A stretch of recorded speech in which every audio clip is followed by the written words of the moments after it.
નટુ કાકા એક રાજા અને એના પ્રધાન જે આમ પ્રવેશ કર્યો પ્રધાને, એટલે પ્રધાનનો એસપી સાહેબ અગરખો એવું હતું ને, એટલે રાજાને એમ થયું ભાઈ ભાઈ આ ક્યાં દરજી ભાઈ સીવડાવ્યું છે. એટલે રાજા પ્રધાનને એક બાજુ લઈ ગયા કે આ બાજુ આવ્યું, આ કોની પાસે સીવડાવ્યું છે? અરે કે મારો મિત્ર છે દરજી, બોલાવે ને. અને તરત રાજના માણસો ગયા, દરજીને લઈ આવ્યા. એટલે આમ તો ખરેખર મોટા માણા બોલાવે ને એટલે પેલું એમ ન થાય કે હરખાણા હોય, આપણે એમ થાય કે ભૂલ નહીં થઈ હોય ને. ભગાભાઈ આપણે એમ કે ને કે અહીંયા આવ્યું તો આપણે એમ થાય કે હારી નપુસામાં આંગળી નહીં આવી હોય ને આપણી એમ. એટલે મોટા માણસો બોલાવે એટલે રાજના માણસો બોલાવે. સાહેબ એસપી સાહેબે ફોન કર્યો હોય કે જાઓ ઓલાને લઈ આવો ભાઈ, તો પછી ખબર પડે કે આ તો સંબંધી છે એટલે બોલાવ્યા. બાકી ડાયરેક્ટ ઓળખતા જ ન હોય અને ગાડી આવે હાલો બોલાવે સાહેબ. એટલે આપણે પેલા તો રસ્તે પર 2-3 રૂમાલ લઈએ પરસેવો લૂછતા યાર આવું કઈ થયું નથી ને કેમ આમે. એટલે રાતના માણસો આવ્યા, દરજીને કીધું કે હાલે લઈ ગયા ને. એટલે રાજાએ કીધું કે આ તે સીવું કે જી મહારાજ મેં સીવું છે. સોનામોરની થેલી આપી, આલે સોનામોરની થેલી તને યોગ્ય લાગે એવું કાપડ ખરીદ. પણ આ પ્રધાને જે બનાવ્યું પહેર્યું છે ને ઈમાનસુ, એની કરતા સવાયું બનવું જોઈએ. હું રાજા છું, આ પ્રધાન છે. જી મહારાજ જેવી આપની આજ્ઞા. ઓલો લઈ ગયો, અંગરખું તૈયાર કરીને આવ્યો, રાજાએ પહેર્યું. પણ પ્રધાને પહેર્યું એવું તો નહોતું જ બન્યું. બીજી વાર બોલાવ્યો કે ભાઈ તું આ શું આમ 2 વાર 3 વાર જે કાંઈ ટ્રાયું થઈ, પણ પ્રધાને જે પહેર્યું હતું એવું તો ન જ બન્યું. અને પછી મહારાજ કહે છે દરજીને, સાંભળ ભાઈ તું નિર્ભય છો, તારે ભય નથી રાખવો અને તું મહેનત કરતો જશ. પણ તું મને એટલું તો કહે કે આ પ્રધાને પહેર્યું છે એવું મારું અંગરખું બનતું કેમ નથી? દરબાર માફ કરજો, બાપુ માફ કરજો, મહારાજા માફ કરજો, તમે તો મારા ઠાકર છો, મારા શાલિગ્રામ છો, અમારા નારાયણ છો. તમે તમારા આગળ અમારે ખોટું ન બનવાનું. મેં બહુ મહેનત કરી પણ બાપુ માફ કરજો, એને પહેર્યું એવું તો હવે નહીં બને. એનું કારણ શું?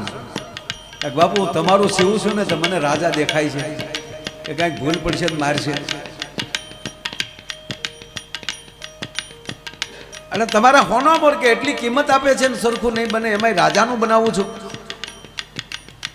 એટલે તમારા અંગરખાની અંદર ભયના ટાંકા લાગે.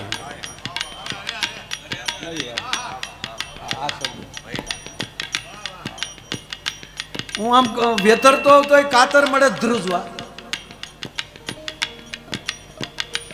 અને કદાચ ટાંકા લાગે છે તો આ હોનામોરના ટાંકા લાગે છે, સંપત્તિના ટાંકા લાગે છે.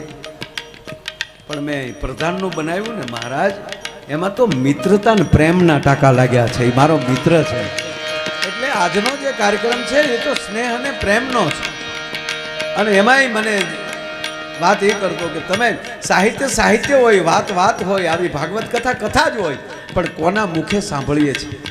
હમણાં જ નટુ કાકા કહેતા હતા કે નારાયણ બાપુ નારાયણ સ્વામીને યાદ કર્યા, આખી રાત આવી ભજનની સવારના 6 વાગી જાય તો ખબર ન પડે. એમ સાહેબ ભાગવત છે, કોના મુખેથી સાંભળીએ ને એના ઉપર બહુ મોટો આધાર હોય છે. આપણા બધા ઘણા રિવોલ્વર બધા સાહેબ અત્યારની ખબર કે તમે કાર્ટિસને હાથમાં લઈને છૂટો ઘા કરો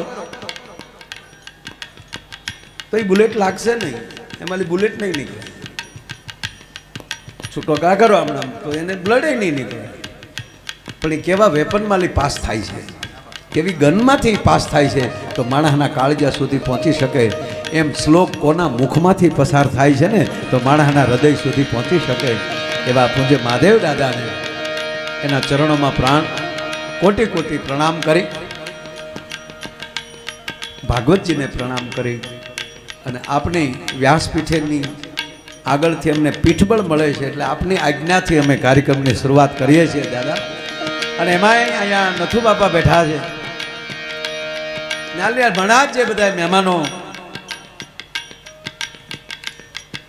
ખરેખર જિજ્ઞેશભાઈ જરાય ખોટું નથી કીધું. અહીંયા આવીને બેહો જ ખબર પડે. ખબર જ નથી રહેતી કે હરિદ્વારમાં છે કે કંટાળા બેઠા છે. હા, ઘરનો ડાયરો બધાય મહેમાનો તો આવ્યા છે, પણ જમાઈઓ જે આવ્યા છે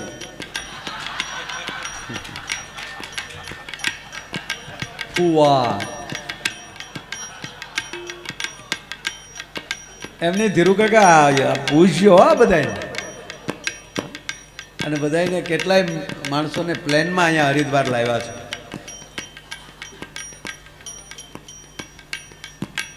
બે ત્રણ તો નથી દેખાતા હજી આડાવડા સાહેબ. કાલની તૈયારી છે ને કે આપણે આમાં આવીએ તો પ્રોબ્લેમ થાય ને. પણ શરૂઆતમાં જ બધાય ફુવાઓને જમાઈઓને બનેવીઓને આ બધાને વિનંતી કરું છું કે આવતીકાલે રૂક્ષ્મણી વિવાહ છે, એટલે તમારે બધાએ જાનિયાથી નાવવાનું છે. રૂક્ષ્મણી તો રામના આંગણે છે, કારણ કે તમે બધા અમારી રૂખમણીઓને લઈ ગયા છો ને, એટલે હવે કાલે તમે બધા કાલે કાયદેસર મજાક ને તમારે તૈયાર થવાનું. સવારથી તૈયારી કરજો. તમારે બધાને જાડેરી જાન લઈને આવવાનું છે, કારણ કે રામને ખોરડે કૃષ્ણની વાતો હાલે છે. એટલે અમને આનંદ એ છે કે એ અહીંયા તો સમજતું કાંઈ કલાકાર નહીં, પ્રોગ્રામ ન રાખ્યા હોય રાતના એકે તોય અહીંયા આવવું છું. પછી મનોજભાઈને કહો હાવ આમણાં હોય તો એની કરતાં મેં તમારે કે નહીં પ્રોગ્રામ તો રાખવાના જ. એટલે એનો ખૂબ આગ્રહ ભાવ. એટલે આ બધાય જે ભાવથી આવ્યા છો, એટલે ફરીવાર રામ પરિવાર વતી આપ બધાનું હાર્દિક સ્વાગત કરું છું. જેનો એક એક અક્ષર મધુર છે. ભગવાન નારાયણનું વાંગમય સ્વરૂપ એટલે શ્રીમદ ભાગવત, અને એ પણ હરિદ્વારને આંગણે દેવાય તાપા પરિવાર દેવસિંહ બાબા અને રામ બાપાનો પરિવાર, અને એ પણ મહાદેવ પ્રસાદજી જેણે વેદો ઉપર અને શાસ્ત્રો ઉપર જેણે પીએચડી કર્યું હોય. નટુ કાકા હું હમણાં પૂજ્ય મોરારી બાપુ જે બોલ્યા એ શબ્દમાં કહું તો મહાદેવ દાદા માટે એવું કીધું કે અમે ભાઈશ્રી અમારી આ જે જગ્યાએ પહોંચ્યા છે, પણ ત્યારે એક અંદર ચિંતા હતી કે નવી પેઢી, પણ કે તમને જોયા ને હવે અમને નવી પેઢીની ચિંતા નથી. એટલે જેણે શાસ્ત્રો ઉપર પીએચડી કરીને વ્યાસપીઠ ઉપર કોઈ આવ્યું હોય ભાગવતાચાર્ય તરીકે, તો એ ડૉક્ટર મહાદેવ પ્રસાદ મહેતા આપણને પ્રથમ મળ્યા છે, અને એના મુખેથી આ ભાગવત કથા. એટલે હું ઘણીવાર કહેતો કે શાસ્ત્ર શાસ્ત્ર જ હોય છે, વાતો વાતો જ હોય છે, કથા કથા જ હોય છે. સેજ ખાલી ઈકો ઓછો રાખો, બાકી બધું રેડી છે. ઓ ભૈયા નો પ્રોબ્લેમ, એકદમ રેડી. હા ના ના ના ના એ ખોટો છે, એ નાનો છે ને એટલે થોડોક એ ભલે ધીમું રહે. પ્રોગ્રામ મારો છે ને, તબલાનો થોડો પ્રોગ્રામ છે, એટલે તમે તારે એનું ભલે થોડું ધીમું રહે, નો પ્રોબ્લેમ. શું કામ એને આમ તો નાનો હતો ને તેની ઘોડિયામાં આવું કરે એ અપલખણો બેટા ધીમું રાખો,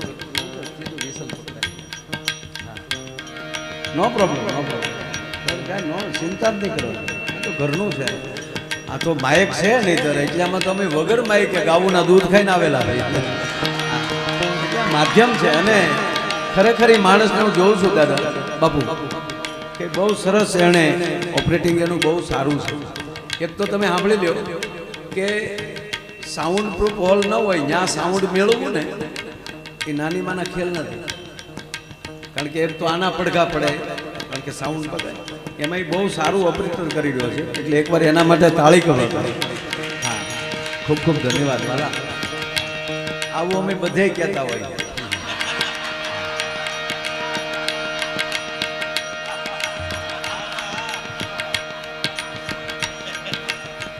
પણ મૂળ વાત ઉપર આવું, ભલે થોડું ધીમું રહે, નો પ્રોબ્લેમ, થોડું ધીમું બોલે, ચિંતા નહીં કરવાની બિલકુલ, આપણો ઘરનો ડાયરો. અને આમાં કાંઈ એવું તો છે નહીં હવારે આવડા લોકો કવર ઓછું આપશે,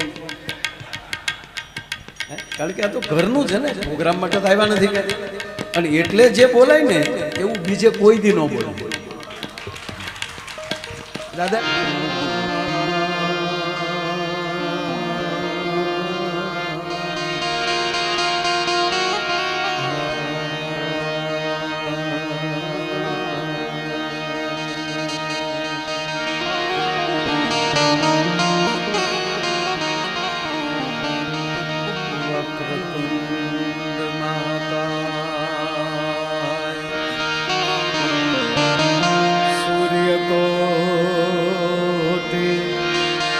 समप्रभ निर्विघ्नं कुरु मे देव, निर्विघ्नं कुरु मे देव, शुभकार्येषु सर्वदा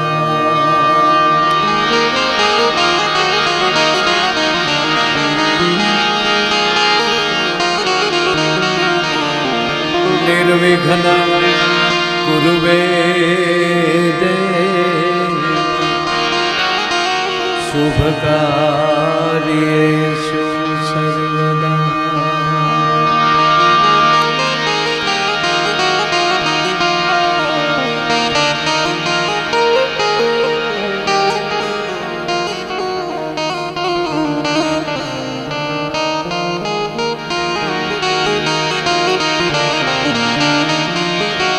मनोजवं मारुततुल्यवेगं जितेन्द्रियं बुद्धिमतां वरिष्ठं वातात्मजं वानरयूथमुख्यं श्रीरामदूतं शरणं प्रपद्ये। अतुलित बलधामं हैमशैलावदेहं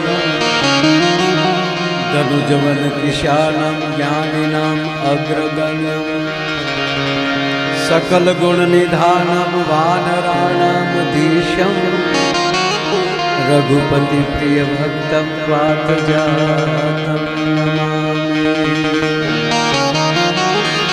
लोकाभिरामं रणरङ्गधीरं राजीवनेत्रं रघुवंशनाथं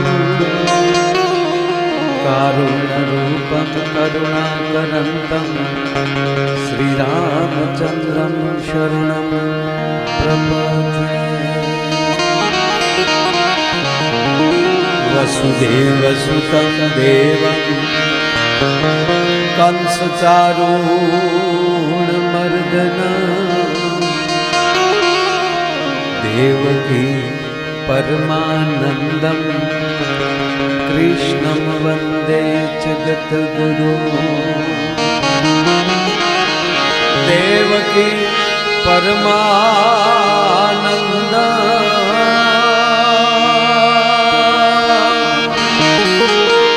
देवकी परमानन्दं कृष्णं वन्दे जगद्गुरु। गुरु ब्रह्मा गुरु विष्णु गुरुर्देवो महेश्वरा। गुरु ब्रह्मा गुरु विष्णु गुरुर्देवो महेश्वरा। गुरु साक्षात् परब्रह्म तस्मै श्री गुरुवे नमः। गुरु साक्षात् परब्रह्म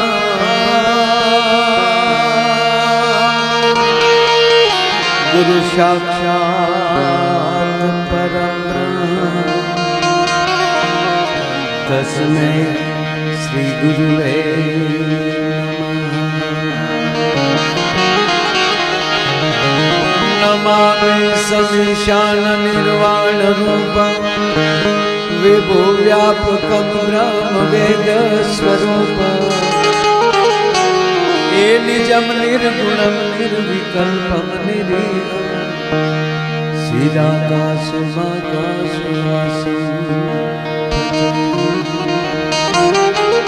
ये सीदाकाशमाकाशवासं भजे।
આજે વ્રજની ગોપીઓ